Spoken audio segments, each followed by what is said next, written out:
চিত্রনায়িকা আফিয়া নুসরাত বর্ষা ওমরা হজ পালনের জন্য সৌদি আরবের পবিত্র মক্কায় গিয়েছেন। নিজের ভেরিফাইড ফেসবুক পেজে বর্ষা ওমরা পালনের কয়েকটি ছবি প্রকাশ করে সেই তথ্য নিশ্চিত করেছেন। পোস্টটি দিয়ে এর ক্যাপশনে বর্ষা লেখেন, আল্লাহ রব্বুল আলামিন আমাদের সবাইকে ক্ষমা করুন, আমিন। আমার আত্মাটা রেখে গেলাম, ইনশাল্লাহ আবার ফিরে আসব।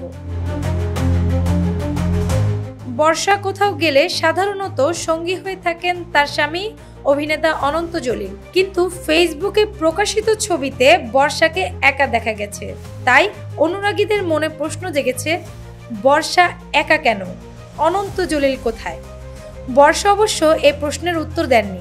এদিকে অনন্ত জলিলের অবস্থান জানতে যোগাযোগ করে সাড়া মেলেনি, তবে অভিনেতার ঘনিষ্ঠজনরা বলেছেন তিনি দেশেই রয়েছেন। বর্ষা গত 6 মার্চ ওমরা পালনের উদ্দেশ্যে পবিত্র নগরী মক্কায় যান। ওমরা পালন শেষে আগামী 13 মার্চ বৃহস্পতিবার ঢাকায় ফিরবেন বলে তিনি জানিয়েছেন। বর্ষার সবশেষ 2023 সালে কিল হিম সিনেমায় অভিনয় করেছেন। অ্যাকশন নির্ভর গল্পের এই সিনেমাটিতে অনন্ত জলিলের সঙ্গেই দেখা গেছে তাকে। সিনেমাটি নির্মাণ করে মোহাম্মদ ইকবাল। অনন্ত বর্ষা জুটির নেত্রী দ্য লিডার সিনেমাটি মুক্তির মিছিলে রয়েছে।